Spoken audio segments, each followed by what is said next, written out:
Hello guys, तो पिछले lecture में हम लोगों ने वेक्टर अलजेब्रा के बारे में डिस्कस किया था और साथ ही साथ वेक्टर अलजेब्रा में हम लोगों ने सीखा था कि आखिर हम लोग ट्रायंगल लॉ को कैसे अप्लाई करते हैं और साथ ही साथ ट्रायंगल लॉ का हम लोग मैथमेटिकल प्रूफ पे भी इंटर कर चुके थे और बहुत ही बेहतरीन वे से मैंने मैथमेटिकल प्रूफ कर दिया था। आप लोगों को बहुत ही बेहतरीन वे में समझ में आ गया होगा। तो आज हम लोग पढ़ने वाले हैं पॉलीगन लॉ। ठीक है, तो आखिर ये पॉलीगन लॉ है क्या? तो ये एक्चुअली में ये है एक्सटेंशन ऑफ ट्रायंगल लॉ। ठीक है, इट इज एन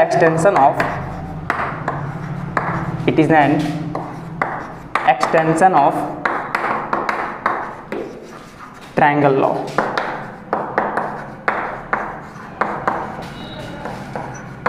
तो गाइज मैं डिस्कस करूंगा कि आखिर ये पॉलीगन लॉ को क्यों आना पड़ा। ठीक है, जब ट्रायंगल लॉ था हम लोग के पास दो वेक्टर के लिए, तो ये पॉलीगन लॉ को क्यों डिफाइन किया गया। तो सबसे पहले इस अहमियत को समझिए, पॉलीगन लॉ की अहमियत को। तो गाइज एक्चुअली में ये है भी नहीं, कुछ ज़्यादा बड़ा चीज़ है नहीं, बस देख लीजिए कि एक्चुअली में ट्रायंगल लॉ का ही एक एक्सटेंशन फॉर्म है ना। मतलब हम लोग बार बार ट्रायंगल लॉ अप्लाई करने वाले हैं। अभी मेरे बातों को आप लोगों को समझ में नहीं आएगा, तो चलिए करके दिखाते हैं। तो याद कीजिए, अगर मैं आप लोगों को दो वेक्टर दूं, कितना, दो वेक्टर। ठीक है, पहला वेक्टर ये रहा, वेक्टर ए, और दूसरा वेक्टर अगर सपोज दैट कि मैं आपको ये दे दूं वेक्टर बी, और मैं बोलूं कि यार आप लोग इस पे ना ट्रायंगल लॉ अप्लाई करो। क्या? Triangle law. तो आप लोग यार बहुत ही बेहतरीन तरीके से ट्रायंगल लॉ को अप्लाई कर पाओगे। कैसे? मैंने बताया था कि दो वेक्टर को ट्रायंगल लॉ अगर अप्लाई करना है तो आप लोग क्या करोगे, सबसे पहले हेड टू टेल ज्वाइन करोगे। तो वेक्टर बी को मैं अगर पैरेलली शिफ्ट करवा दूं तो इसका वेक्टर बी का टेल जो है यहाँ पर आ जाएगा, और ये रहा हमारा वेक्टर बी। और इसका जो नेट रिजल्टेंट होगा वो कौन होगा? इस ट्रायंगल का जो तीसरा साइड जो फॉर्म होगा वही आप लोगों का क्या होगा, नेट रिजल्टेंट होगा, जो कि वही vector A plus vector B के बराबर हो जाएगा आपका। ठीक है, और वो भी डायरेक्शन क्या होगा, अपोजिट डायरेक्शन सेंस। देखिए वेक्टर ए इधर है, वेक्टर बी इधर है, तो वेक्टर आर जो रिजल्टेंट वाला वेक्टर होगा वो इधर ना होकर के इसका opposite direction sense, it means इस और होगा। ठीक है, और हम लोग इसका मैथमेटिकल डेरिवेशन भी बहुत ही बेहतरीन वैसे कर चुके थे। अब देखिए हम लोग अगर बात करें कि पॉलीगन लॉ को क्यों डिफाइन किया गया, तो थोड़ा सा समझ लीजिए इसका अहमियत को, कि ट्रायंगल लॉ सिर्फ और सिर्फ ना दो वेक्टर के लिए ही एप्लीकेबल है ना।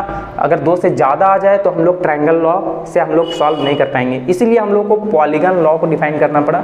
हम लोग बार बार ट्रायंगल लॉ अप्लाई करके ही एक्चुअली में पॉलीगन लॉ को डिफाइन करेंगे। जैसे सपोज कि मेरे पास अब ना पॉलीगन लॉ कैसे अप्लाई करूंगा, सपोज कि दो वेक्टर से ज़्यादा वेक्टर आ जाए, वेक्टर ए हमारा इधर है और सपोज कीजिए कि वेक्टर बी हम लोगों का इस और है, ठीक है, और वेक्टर सी हम लोगों का इस और है।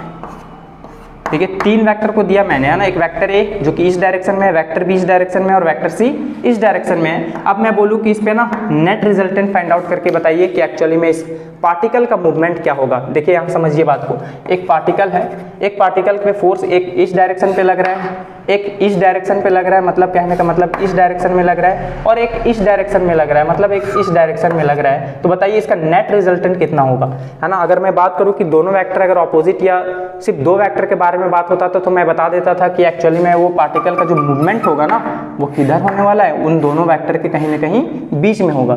लेकिन अगर दो से ज़्यादा वेक्टर आ जाए तो किसके बीच में होगा या फिर कहाँ पर होगा वो हम लोग जज नहीं कर पाएंगे। इसीलिए हम लोग को एक नया लॉ बनाना पड़ा जिसको हम लोग बोलते हैं पॉलीगन लॉ। ठीक है, तो पॉलीगन लॉ एक्चुअली में है भी नहीं कुछ बड़ा सा चीज़, एक्चुअली में ये ट्रायंगल लॉ का ही एक्सटेंशन है। तो देखिए हम लोग करेंगे क्या पॉलीगन लॉ अप्लाई करने के लिए, समझ जाइए। देखिए अगर मैं बोलूँ कि यहाँ पर आप पॉलीगन लॉ को डिफाइन करो, कौन सा लॉ, पॉलीगन लॉ, तो कैसे डिफाइन करोगे समझ लीजिए थोड़ा। सारे वेक्टर को आप लोग करोगे क्या, हेड टू टेल ज्वाइन करोगे, जैसे हम लोग ट्रायंगल लॉ में करते थे। चलिए करते हैं। सबसे पहले देखिए वेक्टर ए हम लोगों का किधर है बताइए, वेक्टर ए हम लोगों का ये देखिए इधर है, इस डायरेक्शन में वेक्टर ए। वेक्टर बी देखिए इसका अगर हेड टू टेल अगर ज्वाइन करूँ तो ये पैरेलली शिफ्ट करवा करके यहाँ आ जाएगा कुछ ऐसे। देखिए वेक्टर बी हम लोगों का इस डायरेक्शन में आ जाएगा, और वेक्टर सी देखिए इस डायरेक्शन में है, मतलब इसको पैरेलली शिफ्ट करवा करके vector head to tail join करूंगा जो कि वेक्टर सी के बराबर होगा, जो कि इस डायरेक्शन में होने वाला है। अब मैं बोलूँ कि इसका पॉलीगन लॉ कैसे डिफाइन होगा कीजिए। तो देखिए वेक्टर ए और वेक्टर बी देखिए हेड टू टेल ज्वाइन है, इट मीन्स अगर इन दोनों को देखा जाए तो एक ट्रायंगल लॉ अप्लाई कर सकता हूँ यहाँ, बिल्कुल कर सकता हूँ, जो कि इसका तीसरा साइड होगा अपोजिट डायरेक्शन सेंस में, वही हमारा R1 vector, it means R vector होगा जो कि इन दोनों के वेक्टर के सम के बराबर होगा। ये देखिए मैंने ट्रायंगल लॉ ही अप्लाई किया हूँ यहाँ पर, ठीक है, a प्लस बी के बराबर हो गया। अब देखिए जो रिजल्टेंट निकाला हूँ इन दोनों का रिजल्टेंट, तो रिजल्टेंट वाला जो डायरेक्शन है और जो वेक्टर सी तीसरा वाला वेक्टर है उन दोनों पे भी देखिए एक ट्रायंगल लॉ अप्लाई हो सकता है। देखिए आर वेक्टर और सी वेक्टर के बीच में। तो देखिए तीसरा साइड जो होगा यही हम लोगों का नेट रिजल्टेंट होगा। देखिए मैं यहाँ लिख रहा हूँ, ठीक है, नेट रिजल्टेंट होगा जो कि कितने के बराबर हो जाएगा बता दीजिए, R vector plus C vector के बराबर। It means R vector plus C vector, और आर वेक्टर को हम लोग पहले ही सॉल्व करके रखे हैं, vector A plus vector B plus और वेक्टर सी तो है ही। तो देखिए गाइस मैं कर क्या रहा हूँ पॉलीगन लॉ में, है ना, बार बार हम लोग कर क्या रहे हैं, सिर्फ ट्रायंगल लॉ अप्लाई कर रहे हैं, फिर जो रिजल्टेंट निकल रहा है तीसरे के साथ कर देंगे, और इसी तरह से जब तक करेंगे तब तक करेंगे जब तक कि फाइनल रिजल्ट तक हम लोग ना पहुंच जाए। तो गाइज इससे पहले नोट कर लीजिए, फिर हम लोग इसको पॉलीगन लॉ को थोड़ा और भी बढ़ाते हैं आगे। तो जल्दी से गाइज इसे नोट कर लीजिए पहले।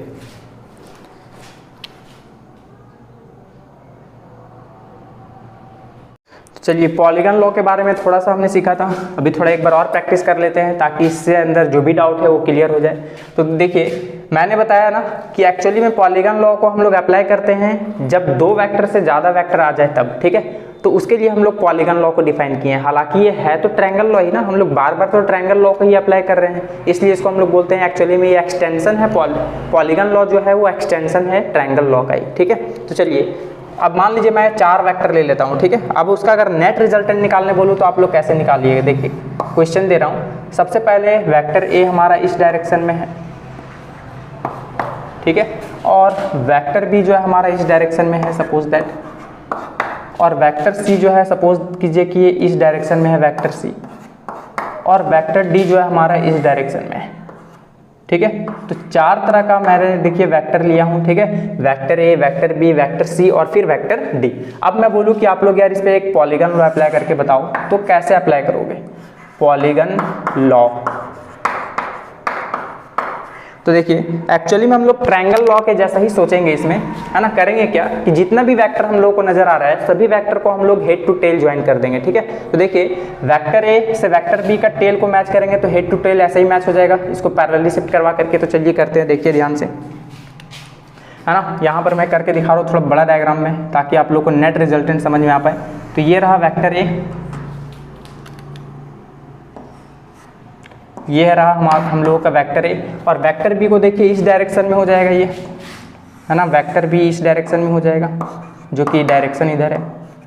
अब बताइए वेक्टर सी को अगर मैं वेक्टर बी का हेड से मैच करूं तो हेड टू टेल ऐसा नजर आएगा तो कुछ ऐसा नजर आने वाला है, देखिए वेक्टर सी। और वेक्टर डी जो है इसको अगर मैं इसका टेल हेड से मैच करवा दूं सी वेक्टर के साथ तो ऐसा कुछ आएगा, देखिए ये रहा आपका वेक्टर डी। तो देखिए मैंने 4 वेक्टर को ज्वाइन कर दिया सभी को हेड टू टेल। अब इसको पॉलीगन लॉ अप्लाई करना है, तो देखिए बार बार हम लोग करेंगे कि इसमें ट्रायंगल लॉ अप्लाई करेंगे, ठीक है। तो चलिए करते हैं। देखिए वेक्टर ए और वेक्टर बी का जो हेड टू टेल मैच है, तो यहाँ पर अगर मान लीजिए कि वेक्टर सी और वेक्टर डी नहीं होता तो आप लोग कैसे करते, आप लोग क्या करते, ट्रायंगल लॉ ही अप्लाई करते। तो चलिए करते हैं। इसका जो तीसरा साइड होगा वही हम लोग को नेट रिजल्टेंट बताएगा जो कि हमारा होगा R1 वेक्टर के बराबर, जो कि वेक्टर ए और वेक्टर बी के सम के बराबर होगा। क्लियर? हाँ, ये तो बहुत ही अच्छे से समझ में आ गया। देखिए अब वेक्टर जो R निकला है ना रिजल्टेंट R1 वेक्टर, वो वेक्टर C के साथ देखिए फिर से एक बार ट्रायंगल लॉ अप्लाई कर सकता हूँ यहाँ पर, तो कर दीजिए। इसका जो तीसरा साइड होगा तो वही आपका नेट रिजल्टेंट बताएगा किसके किसके बीच, R1 वेक्टर और C वेक्टर के बीच। तो बताइए इसका R2 वेक्टर नाम दे देता हूँ इसका। तो इसका जो नेट रिजल्टेंट होगा वो कितना हो जाएगा, R1 vector plus C vector. It means R1 vector को थोड़ा और भी तोड़ूँ तो R2 वेक्टर मेरा कितना हो जाएगा बता दीजिए।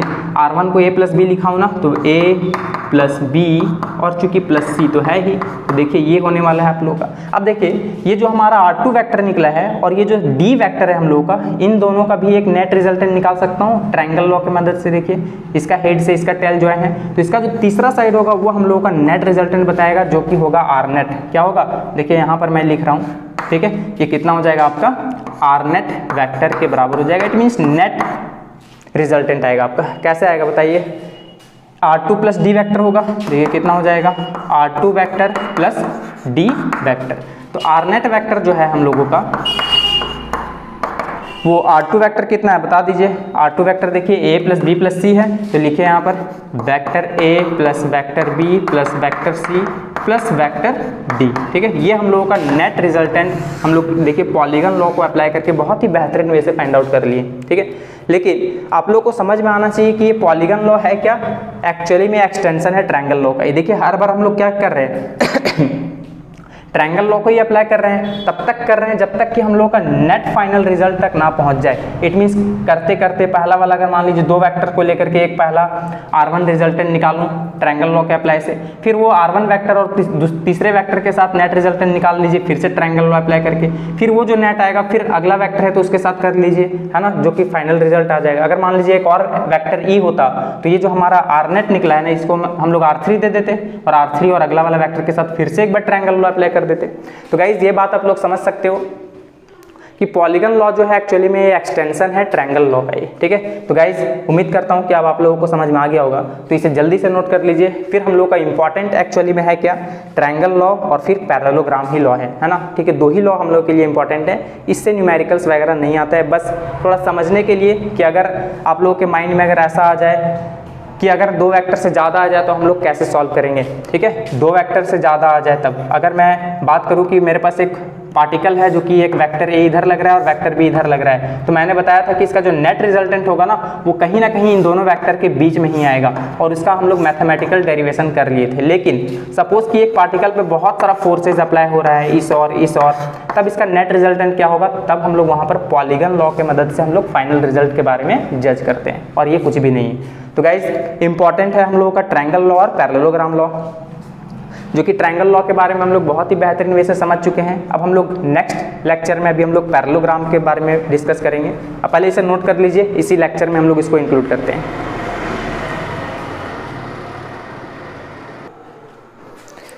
चलिए गाइज अब हम लोग बात करते हैं पैरेललोग्राम लॉ के बारे में। तो ये एक्चुअली में पैरेललोग्राम लॉ है क्या,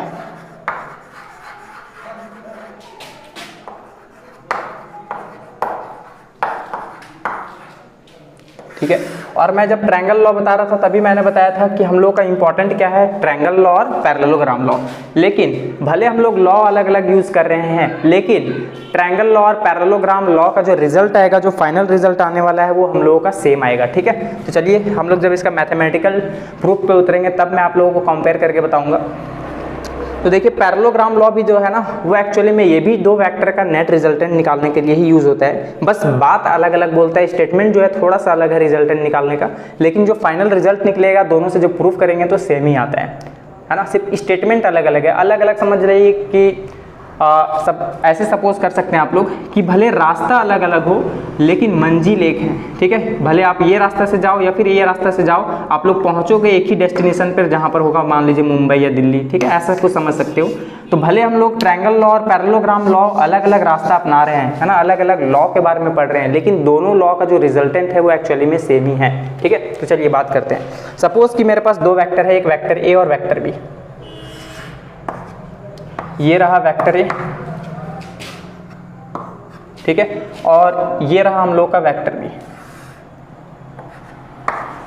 तो याद कीजिए ट्रायंगल लॉ अप्लाई करके मैंने बताया था कि ट्रायंगल लॉ हम लोग किस तरीके से अप्लाई करते हैं। अगर मैं इस पे ट्रायंगल लॉ अप्लाई करूं, देखिए यहाँ पर बताता हूँ, अगर मैं इस पे ट्रायंगल लॉ अप्लाई करूँ तो ट्रायंगल लॉ के लिए मैंने क्या बताया था कि इसको हेड टू टेल ज्वाइन करते हैं। तो देखिए वेक्टर ए इधर है और वेक्टर बी अगर इसका हेड टू टेल ज्वाइन करूँ तो इधर कुछ आने वाला है, ठीक है। तो इसका जो तीसरा साइड होगा जो अपोजिट सेंस डायरेक्शन में जो बताएगा वही हम लोग का नेट रिजल्टेंट बताया जाता है, जो कि इन दोनों के सम के बराबर होता है। ये तो हम लोग जान गए।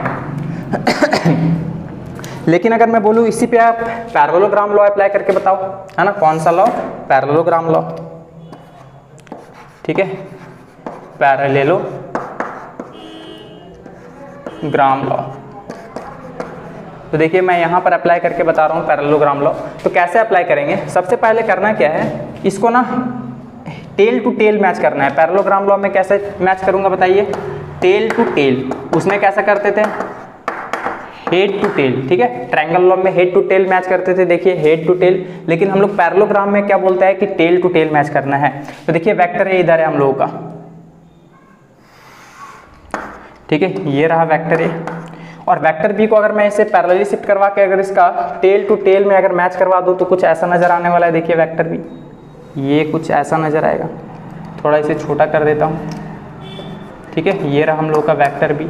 अब बताइए इस पे पैरेललोग्राम बनाना है तो आप लोग एज्यूम कीजिए कि एक पैरेललोग्राम बन रहा है, ठीक है। तो वेक्टर ए के बराबर ही आप लोग यहाँ पर एक वेक्टर ए एज्यूम कर लीजिए कि वेक्टर ए है, ठीक है, क्या है वेक्टर ए, और वेक्टर बी का ही पैरेलल है, यहाँ पर एज्यूम कर लीजिए कि यहाँ पर एक आपका क्या है वेक्टर बी है, ठीक है। तो ये हम लोग एज्यूम किए हैं, फिर क्या करना पड़ेगा, assume parallelogram, tail to tail match करने के बाद पहला स्टेप के बाद क्या कीजिएगा, एक एज्यूम करना है कि वो आपका एक पैरेललोग्राम बन रहा है, एज्यूम पैरेललोग्राम, ठीक है। उसके बाद जो कॉमन टेल होगा, कॉमन टेल से जो रिजल्टेंट होगा वही हम लोग का नेट रिजल्टेंट होगा, ठीक है, कॉमन टेल, ठीक है। देखिए ये आप लोग का कॉमन टेल है जो दोनों वेक्टर को मैच किए हैं, तो यही हम लोग का क्या है कॉमन टेल। यही कॉमन टेल से जो हम लोग का जो रिजल्टेंट होगा, इट मीन्स जो डायगोनल होगा, डायगोनल, ठीक है, वही डायगोनल हम लोग का नेट रिजल्टेंट बताएगा और वही vector A plus vector B के बराबर होगा। देखिए बात स्टेटमेंट भले अलग अलग है, लेकिन हम लोग चाहे ट्रायंगल लॉ अप्लाई कर लो या फिर पैरेललोग्राम लॉ अप्लाई कर लो, दोनों का रिजल्टेंट सेम आएगा। देखिए गाइस समझिए इसको, है ना। अगर मान लीजिए कि वेक्टर ए और वेक्टर बी को हम लोग tail head to tail match किए थे, तो इसका रिजल्टेंट का डायरेक्शन देखिए ऐसा ही आ रहा था, और पैरेललोग्राम लॉ के स्टेटमेंट के अनुसार अगर हम लोग यूज करें तो भी देखिए उसका डायरेक्शन जो है डिट्टो सेम ही आ रहा है। और फाइनल मैग्नीट्यूड और डायरेक्शन भी जब हम लोग फाइंड आउट करेंगे ना मैथमेटिकल तरीके से, तब आप लोग को ज़्यादा समझ में आएगा कि डायरेक्शन भी सेम हो जाता है और साथ ही साथ मैग्नीट्यूड भी सेम हो जाता है। इट मीन्स ये वाला एंगल और ट्रायंगल लॉ अप्लाई करने पर भी ये वाला जो एंगल होगा ना वो दोनों सेम ही होगा। तो आप लोग ये बात समझ सकते हो बहुत ही बेहतरीन वे से।